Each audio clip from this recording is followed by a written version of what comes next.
I don't pray for other people, or or intercede, or whatever you want to call it, for other people unless I have their permission, because I Mm, don't think it's my. Now, if I say, hey, would you like me to, I can focus on this for you. Would you like me yeah. to agree with you, or be a partner with you in this? And that's a very different thing, because you've gotten consent. But I don't even feel comfortable bringing somebody else into my prayers without their knowledge, because it feels like a violation for me personally, because Mm, I don't like it when people pray for me if I don't know who they are. Like, I'm not one of these people who wants. I don't want randos praying for me that I don't know. No offense. Like, I yeah. don't Well, I and don't know what. And the weird part is I don't even feel it, because I don't have that same sensitivity that I know a lot of other people, or at least say they have. I don't know what that right, feels like. So I right. can't. Are they making it up? I don't know. Like, it's like, it really. I feel, maybe because of the way my brain works, that to me spirituality and these feelings are like describing colors to somebody who's completely colorblind and can't see color. Like, Yeah, you can describe it as red all you want, and I can get an idea of what red would mean, but I haven't experienced it. I yeah. don't know what that's like. And so, I don't know. For me, I think that that's the same rule I take. Like, I have I don't I do what I do. And I don't feel the need to proselytize it. I don't feel the need to say you're right or you're wrong, uh or I don't anymore.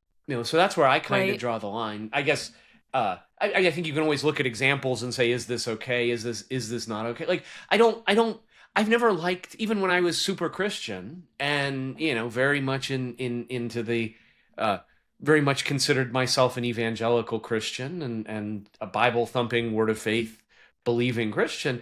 I never liked the idea of people screaming on street corners.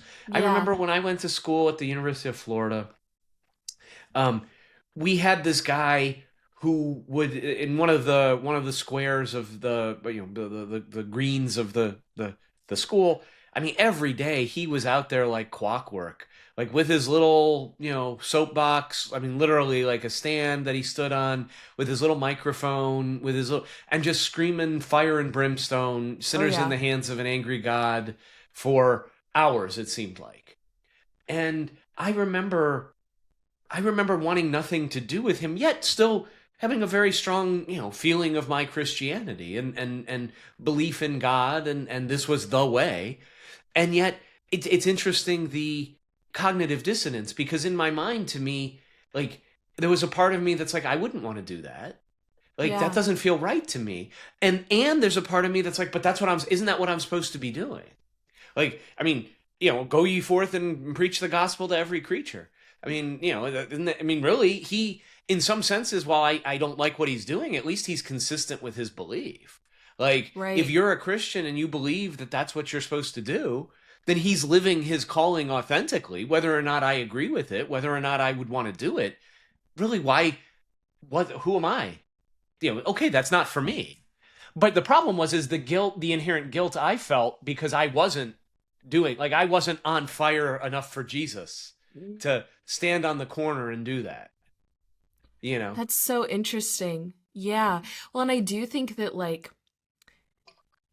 I when I was younger never really identified with the evangelical side that is proselytizing and wanting to share your testimony and the obligation to do so, because it does feel so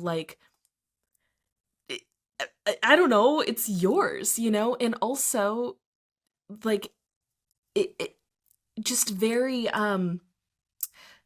projecty in a way that feels really bad. However, we do see that, and I do think that the evangelical tradition gets the proselytization of everything. I think we've seen throughout history. I mean, correct me if I'm wrong, or listeners, correct me in the comments, that while it is mentioned in a few places in the Bible, I think that that energy has been increased over time with this is your obligation as a Christian to convert, to bring people to the Lord.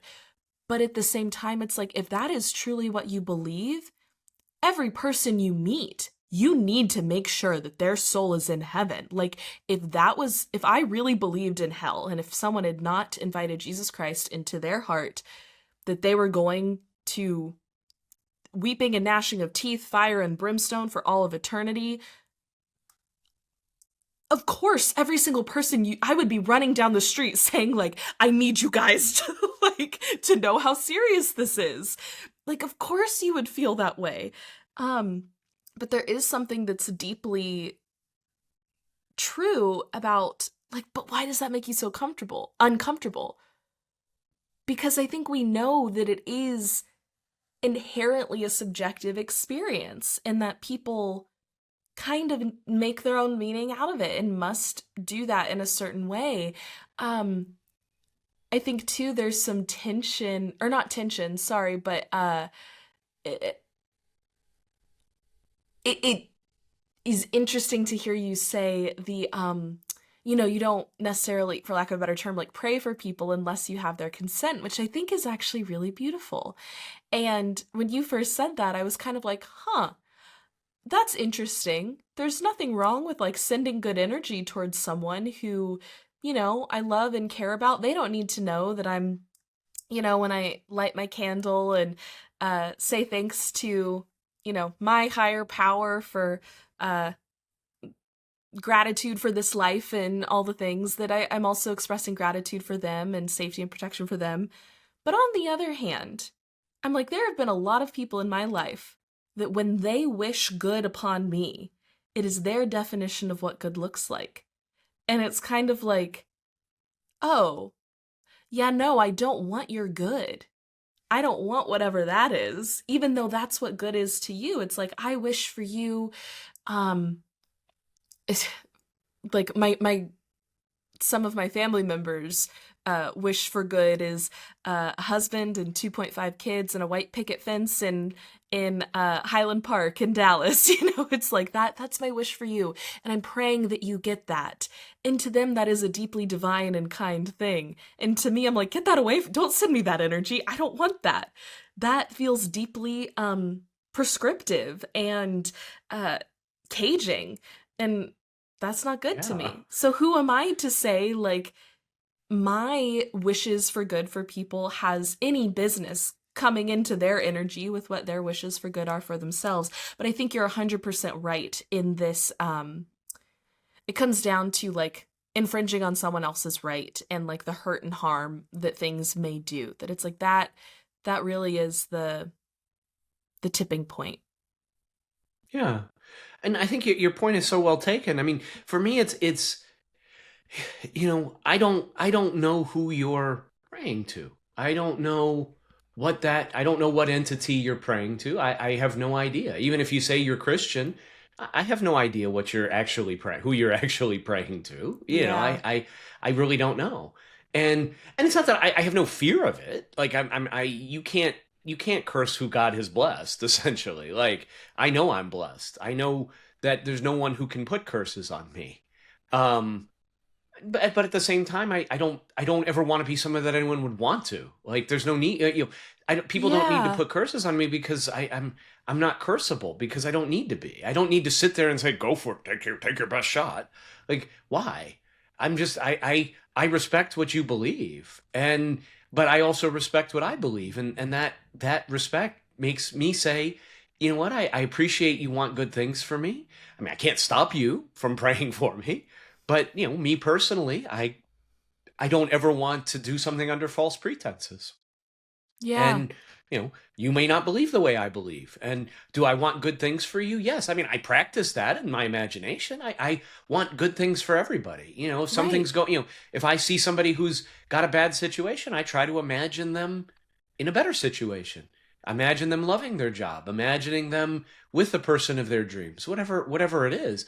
But I don't pray about it. Like I don't Yeah. specifically do do some intentional ritual or something that cements that somehow. I imagine it because that's Why enough. why do those feel different to you? Because I agree that they do feel different, right? But I think this almost gets into like a little bit of the problem I have around manifestation culture is that it's like um no matter what it is in your brain or whatever thoughts you're thinking, that is what's going to come to fruition, you know? And I think for some it's like, well, isn't wishing something for someone or thinking good thoughts about them still sending that energy their way, still praying in a way, even though you're not like sitting down and ritualizing it? I want to be clear. I agree with you that it does feel very different to me, that it's not like I'm like sending this thing to this person and like imposing it, as opposed to like we all have thoughts and feelings about things. Where does it come into play with those who, and it's like I do believe this in some sense, that it's like everything I think and feel has some power. And the closest thing we have to my current thought is the last thought I just had. Like your thoughts and feelings are deeply related. Uh and so the thoughts and feelings you have in ritual are going to be related to the thoughts and feelings you have outside of ritual too. But why is that different? And why is that distinction important to you? And how do you yeah, I guess in this weird like, even if your subconscious is constantly there's this way in which it gets kind of victim blamey with the manifestation edge, that it's like, well, if you're constantly talking bad about yourself, of course you are creating a negative environment. Like that's your fault, and you need to change your thought patterns in order to do that. What do you, yeah, I'd like Yeah, to that's know. Yeah. we could do a whole. Really, I think we could do uh, a whole podcast on this topic. Yeah.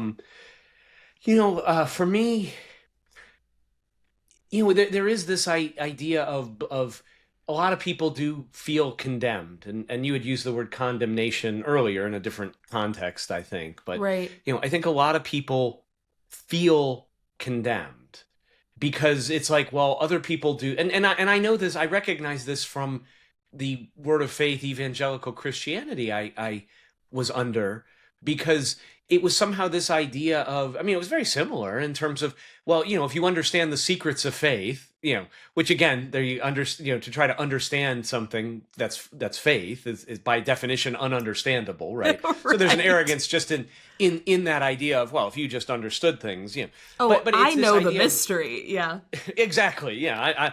But well, your faith just wasn't big enough. Yeah. I mean, and somebody prays to get healed. Oh, I've got this arm condition or heart condition or brain cancer, whatever it is. I prayed to get healed and I didn't get healed.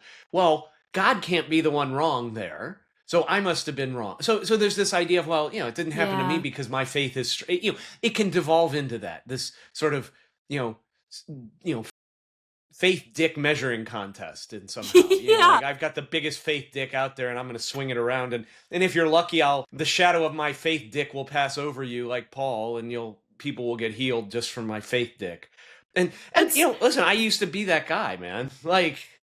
same. I'm I still, used to I be think I that still fall guy. into that sometimes too, you know?